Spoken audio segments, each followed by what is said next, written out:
Hello friends, welcome to विज्ञान तक। Friends, ये एनसीईआरटी 11th के बायोलॉजी का फुल कोर्स चल रहा है। अध्याय नंबर है 9 और अध्याय का नाम है जैव अणु। फ्रेंड्स, मैंने 11th के बायोलॉजी का 8 चैप्टर का वीडियो कंप्लीट बना दिया है।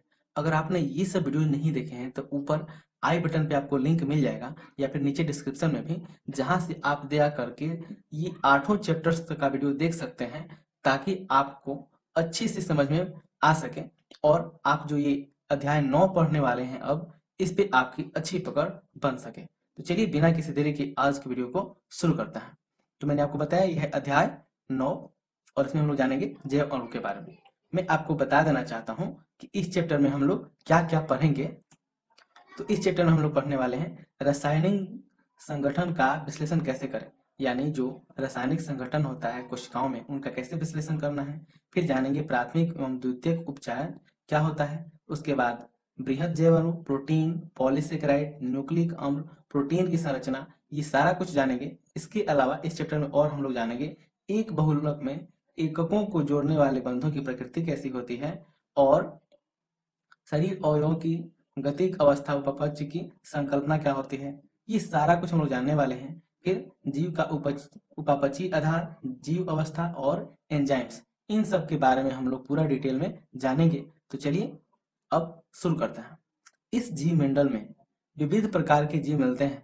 मस्तिष्क में यह प्रश्न उठता है कि क्या सभी जीव रासायनिक संगठन की दृष्टि से एक ही प्रकार के तत्वों और यौगिकों से मिलकर बने होते हैं। देखिए, इतने तरह के जीव हैं। अब आप उनको देखिएगा तो ये मन में कई बार प्रश्न आता है। अगर आप में भी आया होगा तो कमेंट करके जरूर बताइएगा कि इतने तरह के जीव हैं और हम जानते हैं सभी जीवों की रचना कोशिकाओं से ही मिलकर होती है। तो क्या उन कोशिकाओं के भीतर जो तत्व होते हैं और यौगिक होते हैं, क्या ये सभी एक ही प्रकार के होते हैं? ये विचार अगर आया होगा तो जरूर बताइएगा। इसका आंसर आपको थोड़ी देर बाद मिल जाएगा। आप रसायन विज्ञान में सीख चुके होंगे कि तत्वों का विश्लेषण कैसे करता है। आपने रसायन में ये सब तो पढ़ा ही होगा। यदि पादप व प्राणी ऊतकों एवं सूक्ष्म जीवों ले से तत्वों का परीक्षण करें तो हमें कार्बन, हाइड्रोजन, ऑक्सीजन व अन्य तत्वों की एक सूची प्राप्त होती है, जिनकी मात्रा जीव ऊतकों की प्रति इकाई मात्रा से भिन्न होती है। यदि उपरोक्त परीक्षण निर्जीव पदार्थ जैसे भूपर्पटी के एक टुकड़े का करें, तभी हमें तत्वों की उपरोक्त सूची प्राप्त होती है। लेकिन उपरोक्त दोनों सूचियों में क्या अंतर है?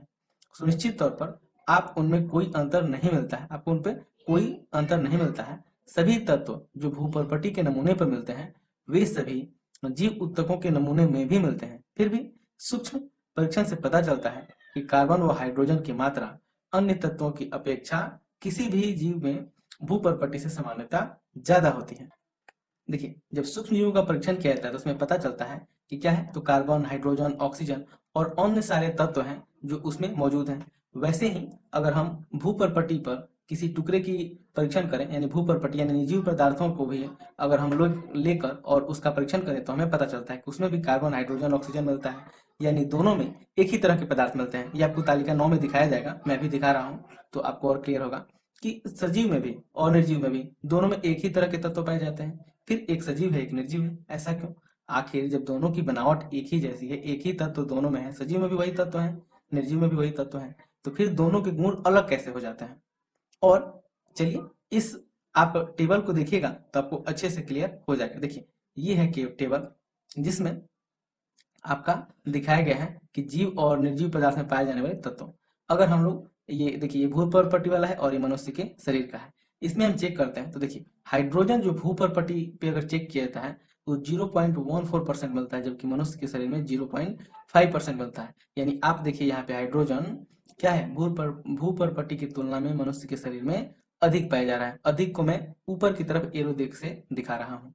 वैसे ही आप कार्बन देखिएगा तो कार्बन कहाँ भूपर्पटी में बहुत कम 0.03% है, जबकि मनुष्य के शरीर में यह कितना होता है 18.5% यानी 18.5%। ये भी काफी अधिक है। वैसे ही ऑक्सीजन इसमें 46.6 है, जबकि मनुष्य शरीर में 65% है। नाइट्रोजन तो भूपर्पटी में बहुत थोड़ा मिलता है, जबकि मानव के शरीर में यह 3.3% मिलता है। ऐसे ही सल्फर को देखेगा तो सल्फर भी भूपर्पटी में कम है, जबकि मनुष्य के शरीर में ज्यादा है। लेकिन जब आते हैं हम लोग सोडियम में, तो सोडियम में देखते हैं कि भूपर्पटी में सोडियम ज्यादा पाया जाता है, लेकिन मनुष्य के शरीर में यह कम पाया जाता है। वैसे ही हम अगर कैल्शियम को देखें तो कैल्शियम भी भू प्रॉपर्टी में ज्यादा है, मनुष्य के शरीर में कम है। मैग्नीशियम मैग्नीशियम को भी देखिएगा तो ये क्या है, भू प्रॉपर्टी में ज्यादा है, मनुष्य के शरीर में कम है। तथा सिलिकॉन की बात करें तो यह 27.7% है भू प्रॉपर्टी में, जो कि मानव के शरीर में नगण्य मिलता है। यानी यहाँ तक आपको दिखाई दे रहा है कि हाइड्रोजन, कार्बन, ऑक्सीजन, नाइट्रोजन और सल्फर ये सभी मनुष्य के शरीर में अधिक होते हैं, जबकि भू प्रॉपर्टी पे कम होते हैं। जबकि सोडियम, कैल्शियम, मैग्नीशियम और सिलिकॉन भू प्रॉपर्टी पे ज्यादा होते हैं, जबकि मनुष्य के शरीर में कम होते हैं। और ये सारे डाटा जो आपके CN राव हैं उनके द्वारा लिखित केमिस्ट्री है, अंडरस्टैंडिंग केमिस्ट्री, उस बुक से उठाई गई है। ठीक है, तो यहाँ तक आप समझ गए कि क्या होता है कि कार्बन, हाइड्रोजन और ये सब इस तरह के जो पदार्थ हैं इनकी मात्रा अधिक होती है मानव शरीर में, ठीक है, यानी सजीवों में। जबकि निर्जीवों में क्या होती है, यानी भू प्रॉपर्टी पे क्या होती है कि इनकी मात्रा कम होती है। अब जानते हैं कि रासायनिक संगठन का विश्लेषण कैसे करें, यानी ये जो रासायनिक संगठन है उसका विश्लेषण कैसे करते हैं, कैसे हम लोग पता लगाते हैं कि यह कितना कितना है। तो इस तरह से हम पूछ सकते हैं कि जीवों में कार्बनिक यौगिक किस रूप में मिलते हैं। अब प्रश्न ये भी मन में उठना चाहिए कि आखिर इतना ज्यादा कार्बन है तो कार्बनिक यौगिक के रूप में होगा, लेकिन कार्बनिक यौगिक किस रूप में मिलते होंगे। तो उपरोक्त उत्तर पाने के लिए कोई व्यक्ति क्या करेगा, यानी आप क्या कर सकते हैं, तो इसका उत्तर पाने के लिए हमें रासायनिक विश्लेषण करना होगा। ठीक है, क्या करेंगे, रासायनिक विश्लेषण करेंगे। हम किसी भी जीव उत्तक जैसे सब्जी या यकृत का टुकड़ा आदि को लेकर खरल व मुसल की सहायता से ट्राइक्लोरोएसिटिक अम्ल के साथ पीसते हैं, जिसके बाद एक गाढ़ा कर्दम प्राप्त होता है। यानी क्या करना है, आपको सब्जी लेना है या फिर यकृत का टुकड़ा लेना है, यानी आप सब्जी का टुकड़ा ले लीजिए, उसका छिलका ले लीजिए और फिर यकृत का टुकड़ा लीजिए, कोई भी ले सकते हैं, और उसको खरल और मूसल की सहायता से क्या करना, उसको पहले कूटते हैं, उसमें क्या मिला करके, तो ट्राइक्लोरोएसिटिक अम्ल मिला करके और साथ में उसको पीसते हैं। पीसने से क्या होता है, एक गाढ़ा कर्दम प्राप्त होगा। गाढ़ा कर्दम मतलब ऐसा तरल पदार्थ जो बहुत गाढ़ा होता है, जिसे हम लोग सलरी भी कहते हैं, तो ये प्राप्त होता है। पुनः इसे महीन कपड़े से छान कर, यानी महीन कपड़े से रखकर कसकर निचोड़ते हैं, यानी उसको छानते हैं, ऐसे समझिए। तो छान कर बाद में 2 अंश प्राप्त होंगे। 2 अंश कौन से, एक तो जब कपड़ा से आप छानिएगा तो एक जो घुलनशील पदार्थ होगा, वो जो घुल गया होगा वो अलग हो जाएगा, और जो अच्छे से नहीं घुला होगा वो अलग हो जाएगा। इस तरह से हमें 2 अंश प्राप्त होंगे। एक अंश जो अम्ल में घुलता है उसे निस्यंद कहते हैं, यानी जो अंश अम्ल में घुल गया होगा, किस अम्ल में, तो ट्राइक्लोरोएसिटिक अम्ल में जो घुल गया होगा उसे निस्यंद कहते हैं। वो दूसरा अंश अम्ल में अविलेय है, यानी जो अम्ल में नहीं घुलता है, जिसे धारित कहते हैं। वैज्ञानिकों ने अम्ल घुलनशील भाग में हजारों कार्बनिक यौगिकों को प्राप्त किया। जब ये वैज्ञानिकों ने क्या किया, जो घुलनशील भाग है उसका अवलोकन किया, उसका परीक्षण किया, तो उसमें उनको हजारों कार्बनिक यौगिक प्राप्त हुए। तुम्हें उच्च कक्षाओं में बताया जाएगा कि जीव ऊतकों के नमूना का विश्लेषण व इनसे मिलने वाले विशेषकर कार्बनिक यौगिकों की पहचान कैसे की जाती है। यानी आप जैसे ही आगे के क्लास में जाएंगे आपको ये पता चलेगा कि कैसे इनकी पहचान की जाती है, जो कार्बनिक यौगिक उसमें पाए जाते हैं। किसी निचोड़ में मिलने वाले विशेष यौगिक को उसमें मिलने वाले अन्य यौगिकों से अलग करने के लिए विभिन्न पृथक्करण विधि को अपनाते हैं, जब तक कि वह अलग नहीं हो जाता। यानी निचोड़ने के बाद क्या होता है, एक विशेष तरह का यौगिक मिलता है, उसको अनेक तरह की पृथक्करण विधि द्वारा अलग किया जाता है, और वो तब तक विधि दोहराई जाती है जब तक वो अच्छे से अलग नहीं हो जाता। दूसरे शब्दों में एक एक शुद्ध यौगिक होता है। विश्लेषणात्मक तकनीक का प्रयोग कर किसी भी यौगिक के आणविक सूत्र व संभावित रचना के बारे में जानकारी प्राप्त कर सकते हैं।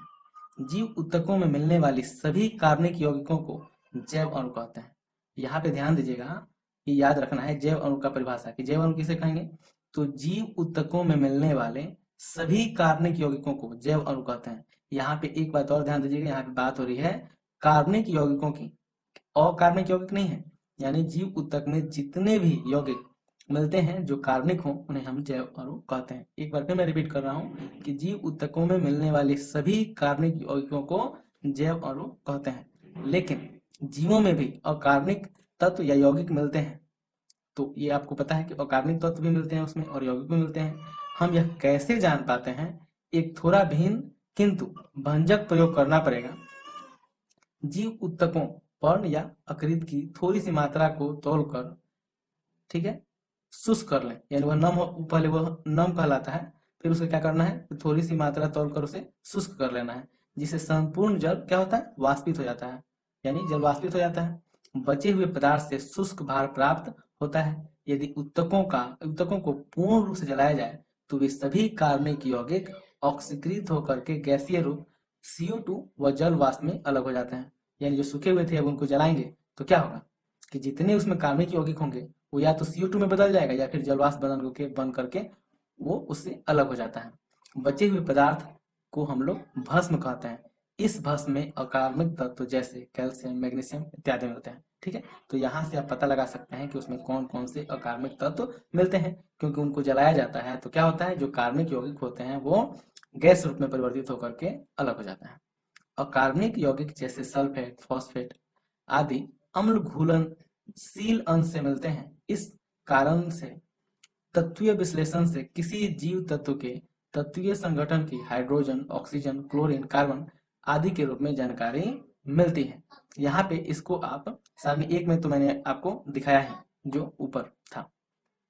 यौगिकों के परीक्षण से जीव ऊतकों में उपस्थित कार्बनिक व अकार्बनिक तालिका 9.2 यौगिक के बारे में जानकारी मिलती है। अब देखिए, परीक्षण के बाद हमें पता चलता है कौन से कार्बनिक यौगिक और कौन से अकार्बनिक यौगिक इनमें मिलते हैं।